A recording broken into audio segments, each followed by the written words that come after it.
Hello guys, welcome back to another video. तो आज हम पढ़ने वाले हैं गुप्त साम्राज्य। और मैं आपको बता दूं कि ये जो टॉपिक है हमारा आज का, ये बहुत इंपॉर्टेंट टॉपिक है। यहाँ से क्वेश्चन बनते हैं और आगे भी बनेंगे, ठीक है ना।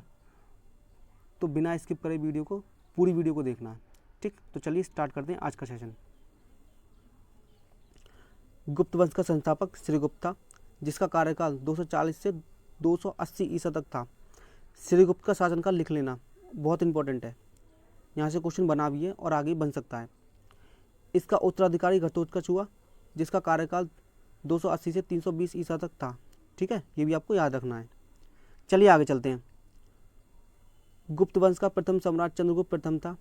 यह 320 ईसा में गद्दी पर बैठा। गद्दी पर कब बैठा था? 320 ईसा में, ठीक है ना। आगे चलते हैं। इसे ही गुप्त वंश का वास्तविक संस्थापक माना जाता है।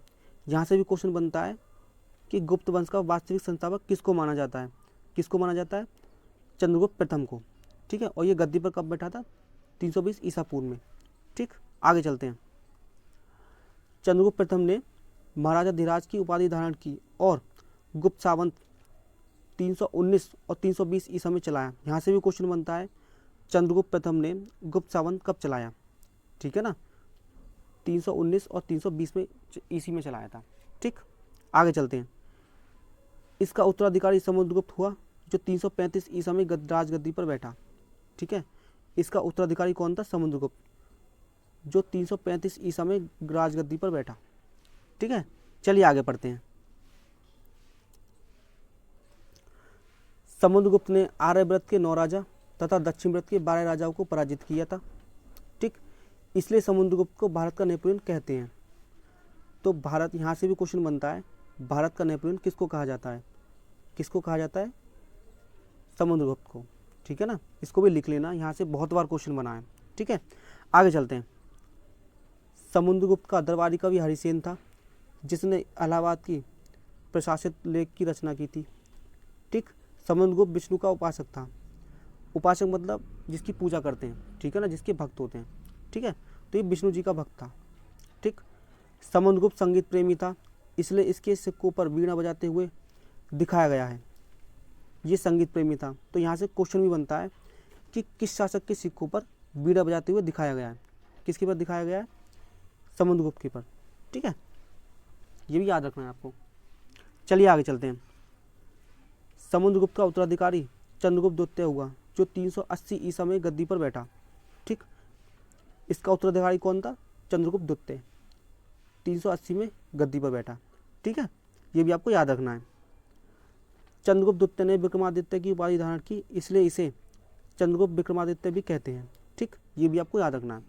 बहुत इंपॉर्टेंट टॉपिक है, यहाँ से क्वेश्चन बनते ही बनते हैं, ठीक है ना।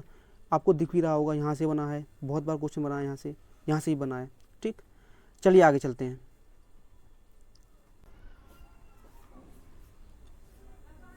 इसके समय में चीनी बौद्ध यात्री फरगान भारत आया था। किसके समय में आया था? चंद्रगुप्त द्वितीय के समय में, ठीक है। ये बात आपको याद रखनी है। चंद्रगुप्त द्वितीय के दरबार में आर्यभट्ट, ब्रह्मगुप्त जैसे विद्वान रहते थे। किसके दरबार में रहते थे? चंद्रगुप्त द्वितीय के दरबार में, ठीक है। ये बात आपको याद रखना है। चलिए आगे चलते हैं। चंद्रगुप्त द्वितीय का उत्तराधिकारी कुमारगुप्त था, जिसका कार्यकाल 415 से 454 ईसा तक था। कुमारगुप्त की मुद्रा मयूर आकृति की थी, ठीक। नालंदा विश्वविद्यालय की स्थापना कुमारगुप्त ने की थी। इस विश्वविद्यालय को ऑक्सफोर्ड ऑफ महायान बुद्ध कहा जाता है, ठीक। ये बात आपको याद रखनी है। और यहाँ से एक क्वेश्चन भी बनता है कि नालंदा विश्वविद्यालय की स्थापना किसने की थी? ये कुमारगुप्त ने की थी, ठीक है ना। बहुत बार क्वेश्चन बनाए, यहाँ से प्रीवियस ईयर उठा के देख लेना, अगर मुझ पर यकीन ना हो तो, ठीक है ना। आगे चलते हैं।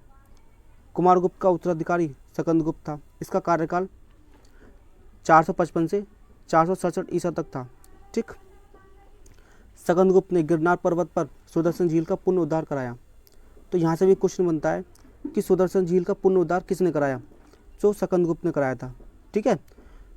गुप्त वंश का अंतिम शासक विष्णु था। यहाँ से भी एक क्वेश्चन बनता है कि गुप्त वंश का अंतिम शासक कौन था? तो विष्णुगुप्त था, ठीक है। आगे चलते हैं। चलिए, गुप्त काल में पुलिस विभाग के साधारण कर्मचारियों को चाट एवं भाट कहा जाता था, ठीक, तथा बड़े अधिकारी को दंडपाशिक कहा जाता था। यहाँ से भी क्वेश्चन बनता है कि गुप्त काल में पुलिस विभाग के साधारण कर्मचारी को क्या कहा जाता था? चाट एवं भाट कहा जाता था। ठीक है ना, यहाँ से बहुत बार क्वेश्चन बना है यहाँ से। ठीक है, इस बात को ध्यान रखना। आगे चलते हैं। गुप्त राजाओं ने शाब्दिक मुद्रा जारी किए जिसे दिनार कहा जाता था। मतलब ये है कि जो गुप्त राजा थे उन्होंने बहुत ज़्यादा स्वर्ण मुद्रा जारी की है जिसको दिनार कहा जाता था। ठीक, ये भी आपको याद रखना है। ठीक है, गुप्त काल में चांदी के सिक्कों को रूपक कहा जाता था। यहाँ से भी क्वेश्चन बनता है कि गुप्त काल में चांदी के सिक्कों को क्या कहा जाता था। ये बहुत इंपॉर्टेंट टॉपिक है, देख लीजिए, एक एक लाइन से क्वेश्चन बनने हैं। ठीक है ना, तो वीडियो को बिल्कुल भी स्किप ना करके पूरा वीडियो देखें, जब आपकी समझ में आएगा, वरना कुछ समझ में नहीं आएगा। चलिए आगे बढ़ते हैं। सांस्कृतिक उपलब्धियों के कारण गुप्त काल को भारत के इतिहास का स्वर्णयुग कहा जाता है। यहाँ से भी बहुत बार क्वेश्चन बना है, ध्यान रखना इस बात को, लिख लेना इस पॉइंट को। ठीक है ना, बनेगा ही बनेगा क्वेश्चन। आगे चलते हैं। संस्कृत भाषा की प्रसिद्ध कवि कालिदास चंद्रगुप्त द्वितीय के दरबार में रहते थे। ठीक, बांध की गुफा का निर्माण गुप्त काल में हुआ था। ये भी आपको याद रखना है। चलिए आगे चलते हैं। अजंता की गुफाओं का निर्माण गुप्त काल में हुआ है। यह 29 गुफाएं थी, परंतु वर्तमान में 6 ही बची हैं। यह बौद्ध धर्म के महायान शाखा से संबंधित थी। ठीक, इसको भी याद रखना है कि अजंता की गुफाओं का निर्माण किस काल में हुआ था? ये गुप्त काल में हुआ था। ठीक है ना, आगे चलते हैं। मंदिर बनाने की कला का जन्म गुप्त काल में हुआ था। ठीक, ये भी आपको याद रखना है। तो ये बहुत इंपॉर्टेंट टॉपिक है, इसको बिना स्किप करे पूरी वीडियो को देखना है। ठीक है ना, तो चलिए आज के लिए सिर्फ इतना ही। कल फिर मिलते हैं नेक्स्ट वीडियो के साथ। जब तक के लिए थैंक यू।